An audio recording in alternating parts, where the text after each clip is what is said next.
Donc effectivement, Chili, c'est une app mobile, pour l'instant disponible que sur iPhone, malheureusement, donc encore quelque chose à cocher pour les écolos. App mobile sociale pour le changement climatique. Donc on est très orienté Gen Z et Millennials, donc de 18 à 35 ans. On crée une communauté de gens qui soutiennent des campagnes, donc des campagnes pour le climat. Et l'idée initiale, c'est en tant qu'utilisateur, on va te proposer une action à faire pour le climat par jour. Et on ne parle pas d'actions individuelles. On pense effectivement que les actions individuelles sont importantes, mais pas suffisantes. Il faut qu'on réussisse à se coordonner tous ensemble sur des sujets qui sont un peu plus grands. Un bon exemple, je pense que tu as entendu parler de la campagne de Camille Etienne récemment sur les PFAS, donc ces polluants éternels qui sont dans les poêles, dans les vêtements pour pompiers, dans la wax des surfs, etc. Exactement. Et je vous recommande d'ailleurs son documentaire Toxic Bodies, qui est absolument fabuleux et qui a été tourné en 1 mois et demi, 2 mois. C'est des malades. Ouais. C'est des malades. Ouais. Et donc du coup, cette campagne, en fait, la partie digitale, c'est opérée sur Chili. On a une communauté de 2000 personnes qui a rejoint Chili en moins d'une semaine et qui se sont organisées entre eux et ensemble pour faire des actions digitales. Donc pour contacter leurs députés par email, pour appeler des journalistes au téléphone, pour essayer de créer une mobilisation en ligne un peu du jour au lendemain. Et donc du coup, effectivement, on a eu plein d'activistes qui étaient sur le terrain à discuter en direct avec des députés. Par contre, pour que ces activistes aient accès aux députés, il faut que les députés se rendent compte de l'urgence et de la mobilisation derrière. Donc nous, ce qu'on fait, c'est qu'on fait énormément de bruit en amont sur la partie digitale, donc des emails, des réseaux sociaux, des coups de téléphone, des reviews sur des endroits sur Google Maps.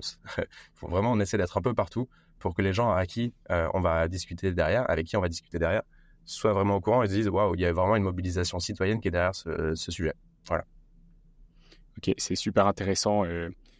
Tu vois, quand tu m'as expliqué ça, quand tu m'as expliqué ce que vous faisiez, ça m'a fait penser à 2 projets. Le premier, c'est effectivement celui de Camille Etienne qui a réussi à...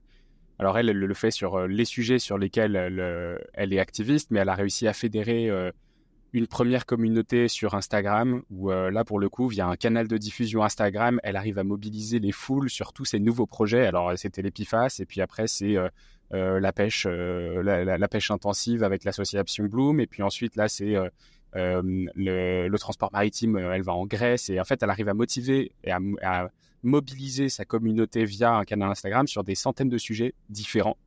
Et le deuxième sujet auquel ça me faisait penser, c'est celui de Florian Gauthier qui est passé dans le podcast, qui s'appelle lareserve.tech, qui est en fait un projet qui permet à n'importe qui à des moments de crise, alors que ce soit des crises écologiques ou différentes, pendant le Covid, ils avaient été la première application citoyenne à avoir permis de faire de la mesure en live des cas Covid, des resurgences, etc.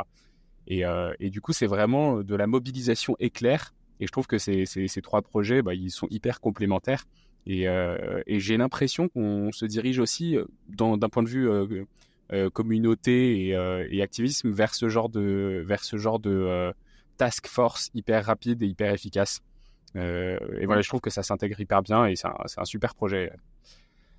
Et le nerf de la guerre dans ces 3 projets que tu as cités, c'est la communauté en fait que tu vas réussir à créer. Effectivement, Camille est très très forte à raconter une histoire, à engager une communauté sur des sujets et à créer ce qu'on appelle des momentum. Donc elle va dire bon mais cette loi va passer dans 3 semaines. Ok, c'est le moment. Absolument, dans 3 semaines on fasse tout ce qui est possible pour réussir à discuter de cette loi. Donc Camille est extrêmement forte à ça, à raconter ses histoires. Maintenant la question c'est comment on duplique Camille et comment on réussit. On n'arrivera jamais à la dupliquer, mais comment on réussit à créer un maximum de personnes qui soient capables de prendre des sujets locaux ou globaux et réussir à être suffisamment vocaux, à créer une communauté autour d'eux et à fédérer une communauté et à réussir à avoir suffisamment d'impact. Donc ça, c'est un peu la thèse de Chili. Je dois avouer que des personnes comme Camille, Adélaïde, toutes ces activistes, Roman sur Stop Hiccup, toutes ces activistes ont été une énorme source d'inspiration et de me dire, en fait, il y en a, ça existe. Maintenant, comment on leur donne les outils pour aller plus loin et plus vite? Comment on leur donne des communautés si ils ou elles n'ont pas de communauté? Et derrière, comment on crée le lien entre une communauté de gens qui seraient intéressés par faire des actions mais qui ne sont pas forcément activistes et d'autres personnes, des activistes qui auraient besoin d'une communauté pour passer à l'action. Tu l'as monté tout seul, ce projet ? Non, alors, tu vas connaître Mélusine, qui était sur ton podcast il y a quelques jours, semaines. Exact, oui. Qui était avec nous au début.